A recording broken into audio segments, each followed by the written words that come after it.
Eu recebi um convite muito especial da Raquel Pereira para que eu pudesse ser entrevistada para falar sobre a carreira de farmacêutico, especificamente farmacêutico esteta. Ela me encontrou aqui no YouTube e entrou em contato comigo lá pelo meu Instagram. Ela faz faculdade de farmácia, ela quer seguir a carreira, então ela quer apresentar esse trabalho da faculdade na ICESP e eu estou aqui para responder as perguntas que ela me fez. Me trouxe até a memória que quando eu entrei na faculdade eu fiz esse mesmo tipo de trabalho, não com essa tecnologia toda, mas fiz, entrevistei alguns farmacêuticos. Hoje, um deles assim é referência lá no meu estado, que é o Espírito Santo. Inclusive, eu estou aqui em São Paulo para um congresso de estética avançada da Bel Guerra e fiz essa gambiarra aqui para tentar responder ela, gente. Vou responder em vídeo, tá? Se você quiser continuar assistindo, porque eu vou postar no YouTube também, então todo mundo vai ter acesso, porque as perguntas que ela me fez até são perguntas que as pessoas costumam me perguntar aqui no meu YouTube também, no meu canal no YouTube. Vou deixar gravada aqui e ela vai poder compartilhar com a turma dela lá da ICESP, tá? Aí ela começou me perguntando quais são os procedimentos que o farmacêutico esteta pode realizar. Eu já vou falar o que ele não pode realizar e o que ele pode realizar, baseado nesse daqui, ó, um guia orientativo sobre saúde estética do Conselho Federal de Farmácia. Tudo está descrito, tá, gente, na legislação da gente, daquilo que a gente pode ou não fazer, todas as orientações. Esse guia aqui, ele é bem explicativo, ele é bem legal para vocês baixarem e ter. Então, vamos lá. Quais procedimentos o farmacêutico esteta pode realizar? Então, o que a gente pode fazer? Toxina botulínica, preenchimentos dérmicos, fios lifting de autossustentação, laser terapia ablativa, carboxiterapia, criolipólise, intradermoterapia e mesoterapia, agulhamento e microagulhamento estético. E o que a gente não pode realizar? A gente não pode realizar aquilo que é mais invasivo, né?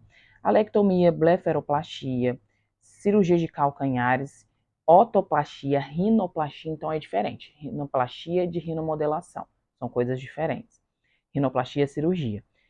Ritidoplastia ou facelifting, bichectomia, maloplastia, então tudo aquilo que é cirurgia, o farmacêutico ele não pode realizar. Continuando, ela perguntou quais são os requisitos para que o farmacêutico atue na área de estética. Então, para a gente atuar na área de estética, a gente precisa, obviamente, ter a graduação. Então, depois da graduação, a gente precisa ter uma especialização. Especialização em estética. No caso, a minha foi saúde estética, mas eu sei que alguns lugares têm um curso de estética avançado. Então, assim, a gente precisa ter uma pós-graduação em estética para poder atuar. Quais são as principais funções de um farmacêutico esteta? Então, o farmacêutico, além dele fazer os procedimentos, ele também, hoje, é preciso que a gente entenda que hoje o farmacêutico, quando está na área de estética, ele precisa ter uma mente mais empreendedora também. Então, não é só aquele procedimento, não é só aquela questão ali de atender o paciente. Então, ele tem toda uma gestão da clínica dele, tudo isso, tá? É muito mais abrangente. Porque tem um farmacêutico de drogaria que às vezes ele é gerente, então ele não fica só na função do farmacêutico, atividade fim dele, mas ele faz toda aquela gerência de assistência farmacêutica e etc. Então a mesma coisa acontece com o farmacêutico esteta. Ele não se limita somente aos procedimentos. O farmacêutico pode prescrever e orientar o uso de medicações e dermocosméticos. Orientação, o farmacêutico sempre faz orientação de qualquer tipo de medicamento prescrito por ele ou não, além de dermocosméticos também. Então, o farmacêutico também ele pode prescrever ativos cosméticos. O que são ativos cosméticos? É aquele que é para cuidados da pele, etc. Eles são isentos de prescrição médica. Então, todos aqueles ativos, por exemplo, niacinamida, ácido hialurônico, a gente está falando aqueles ativos que estão dentro de uma formulação cosmética. O farmacêutico ele pode prescrever sim, porque eles são isentos de prescrição médica. Só que medicamentos, o farmacêutico pode prescrever todo e qualquer tipo de medicamento? Não. Ativo dermocosmético é medicamento? Não. Então, aqueles que são medicamentos, o farmacêutico não pode prescrever, a não ser que eles sejam isentos de prescrição médica. Aí nisso tem toda uma lista lá regulamentada daquilo que o farmacêutico pode prescrever.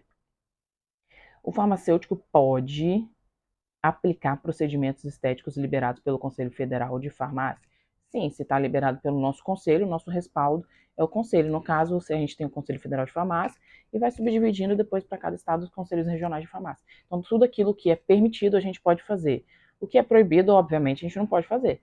Aquilo que não está dito, aquilo que não está dito nas nossas portarias, dos nossos conselhos, a gente não pode fazer. A gente só pode fazer aquilo que está escrito e autorizado pelo conselho. Se não está escrito, a gente não pode fazer. Fique bem claro isso.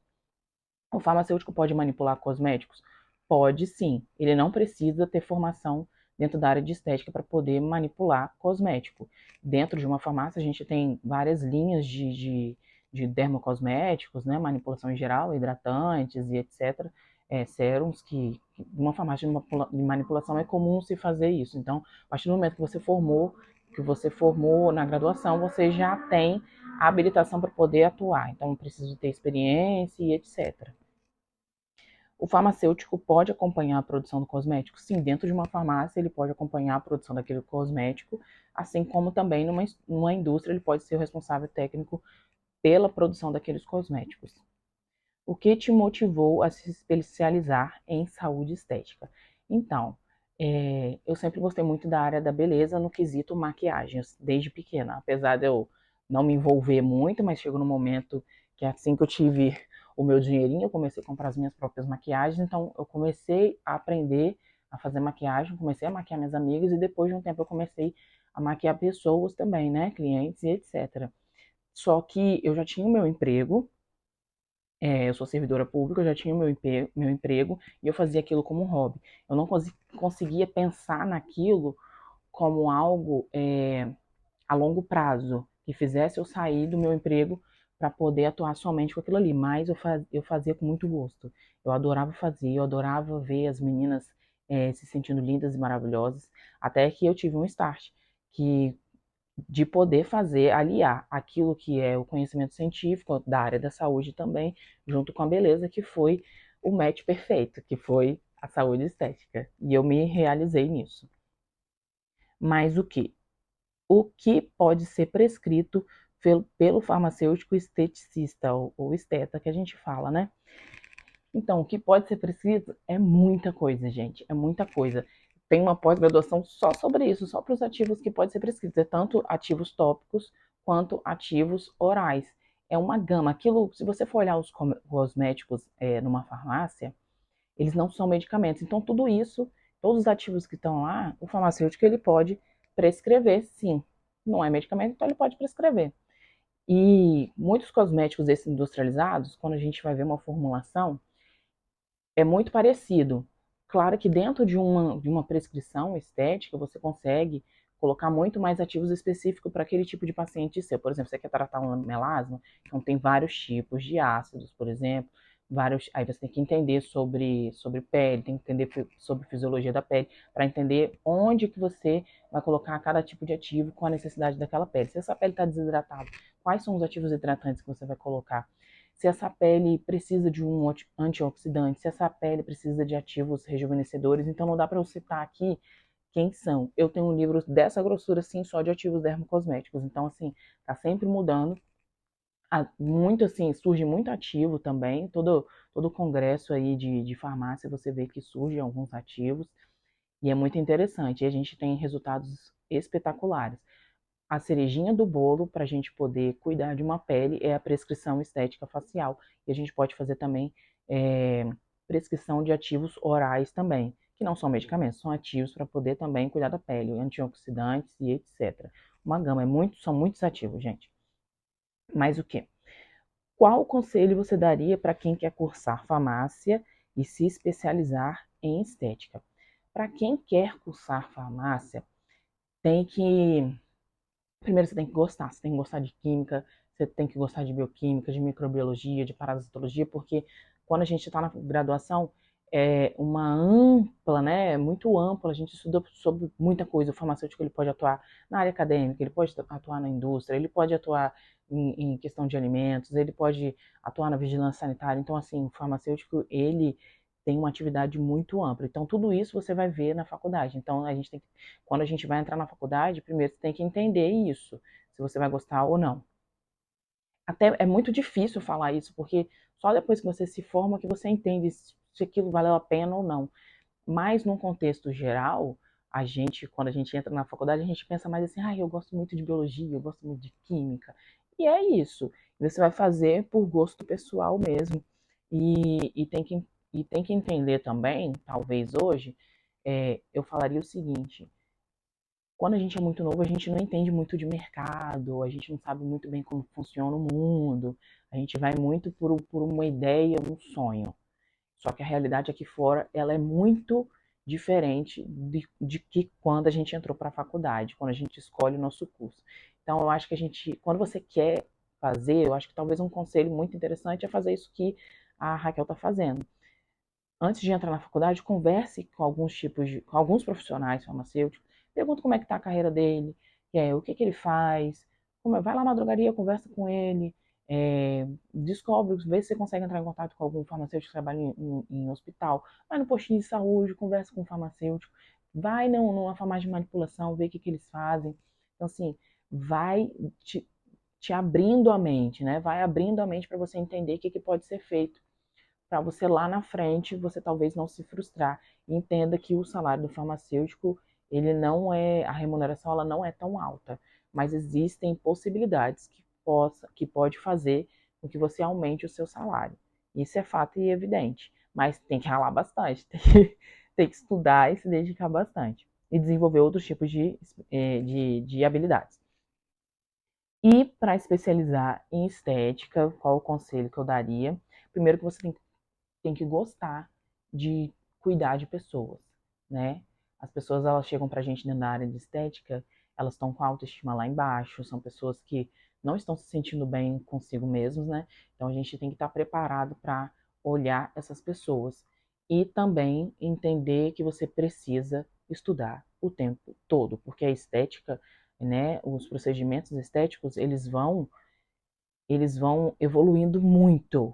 Muita coisa que era feita de um jeito, microagulhamento, por exemplo, ele era feito de um jeito anos atrás. Hoje já virou outra coisa que avançou. Então os procedimentos eles avançam e volta e meia surge um novo procedimento. Então tem que tomar muito cuidado, principalmente com intercorrência. Então entender que você precisa estudar muito, não é só pegar uma agulha e partiu, vamos fazer tudo, não. Tem que pensar que a gente tem que seguir uma escadinha, um processo. Primeiro eu preciso entender aqui, depois eu vou entendendo de pouquinho em pouquinho e vou crescendo dentro da profissão. Então esse é o conselho. Se você quer entrar para o ramo da estética, principalmente, não é só procedimento, você tem que entender de marketing, você tem que entender de posicionamento, você tem que buscar melhorar a sua imagem pessoal, você tem que melhorar a sua comunicação. Então você tem que vestir a camisa de empreendedora, né? Porque cliente, paciente, não vai brotar assim do nada, que é uma grande ilusão que a gente tem quando a gente não é só pegar o diplominha e colocar debaixo do braço, não. A gente tem que desenvolver uma série de habilidades, assim como todo outro tipo de farmacêutico empreendedor tem que desenvolver uma série de habilidades. E dentro da estética, se você não quiser trabalhar numa área, trabalhar para alguém, na clínica de alguém, você tem que entender que você precisa desenvolver algumas habilidades. E assim mesmo, dentro da clínica de alguém, você precisa aprender a se comunicar. Precisa atender um paciente, precisa entender profundamente sobre a clínica, por que que aquela disfunção estética está acontecendo para você poder atender melhor seu paciente. Então é isso, gente. Eu espero que vocês tenham gostado. Tentei resumir, porque se deixar eu fico aqui 1 hora falando. E quero mandar um abraço para Raquel. Fiquei muito feliz de você ter entrado em contato comigo. Espero que Deus te abençoe grandemente, que sua jornada seja linda e que daqui a alguns anos você entre em contato comigo e fala: Débora, deu certo. E eu acredito que vai dar certo. E você que está me assistindo, não desista dos seus sonhos. E a gente só entende aquilo que a gente quer quando a gente se movimenta. Se a gente não se movimentar, a gente nunca vai descobrir o que a gente quer. Tem gente que tem que tem um negócio que ele já consegue, não, já sei, vou fazer isso. Mas a maioria das pessoas não é assim. Mas se você ficar quietinho, parado, esperando, nada vai acontecer. Então se movimente que você vai descobrindo. Faça network, converse com as pessoas. Então o conselho que eu falo também para quem é estudante de farmácia: converse com as pessoas, entre em contato com profissionais, busque estágios. Eu sei que é difícil, às vezes alguém está trabalhando em outro lugar e está fazendo faculdade ao mesmo tempo, mas entre em contato com pessoas, se disponibilizem para aprender mais, entendeu? Então, beijo para vocês, beijo grande. Qualquer coisa, vocês entrem em contato comigo, tá? Respondam aqui no YouTube ou entrem em contato comigo lá no meu Instagram, @doutora Débora Melfi. E se você gostou, não esqueça de compartilhar, não esqueça de curtir e se inscreva no meu canal. Se inscreva no meu canal, vamos deixar esse canal grande aqui de farmacêuticos, gente. Por favor, beijo, tá? Tchau!